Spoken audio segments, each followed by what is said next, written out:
You know that friend who constantly cancels plans, right? The one who's sick again, tired again, always saying, maybe next time. Yeah, that friend isn't avoiding you. They're protecting something. And if you're someone who genuinely feels more excited about staying home in pajamas on a Friday night than going out, welcome. In a moment, you're going to feel deeply seen, because today, we're talking about the psychology of people who love staying at home. People society calls boring, but science calls something very different. Here's a simple truth. Extroverts recharge around other people. They're fueled by noise, movement, and crowds. But for introverts, and those who prefer solitude, it's the opposite. They recharge in stillness. Every social interaction, no matter how enjoyable, slowly drains their battery. And home is the only charger that actually works. Psychologists call this the Optimal Arousal Theory. Some people need a high level of stimulation to feel good. Others need much less. This isn't laziness or fear. It's how the nervous system is wired. But it's not just about introversion. Some people love staying home because home gives them a sense of control they can't find anywhere else. The outside world is unpredictable. Loud strangers, last-minute plan changes, small talk no one actually cares about. At home, you control the lighting, the sound, the atmosphere.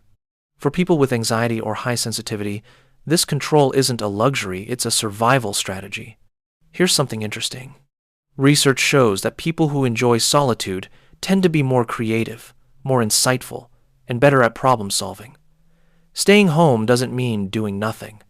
The best ideas are usually born there, not in a crowded bar, but in a quiet corner, with a book, or at 2 a.m., lost in thought. And let's be honest. Society romanticizes being out.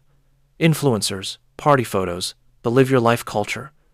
But what if your best life looks like a documentary, a bowl of soup, and zero obligations? That's not sad. That's self-awareness. Of course, some people stay home for darker reasons. Social anxiety, past trauma, depression, whispering, what's the point anyway? In those cases, home can become both a refuge and a cage. That's why this question matters. Does staying home recharge you, or does going out feel unbearable? One is peace, the other is hiding. But for people who truly love staying home, that's not the issue. They're not missing out. They're just living differently. They find joy in small rituals, morning coffee, a favorite spot on the couch, the way sunlight hits the room at sunset, things most people rush past without noticing. If you're one of these people, subscribe. Psychologists call this a low stimulation preference. These people don't need the world to entertain them. Their inner world is already rich enough. So if you're someone who declines invitations without guilt, genuinely enjoys a Saturday alone, and chooses rewatching a comfort show over chasing new memories, you're not broken. You just have a nervous system that prefers depth over noise and peace over performance.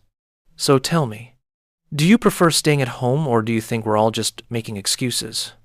And if you want to learn psychological truths about yourself that people rarely talk about, the next video will hit even harder.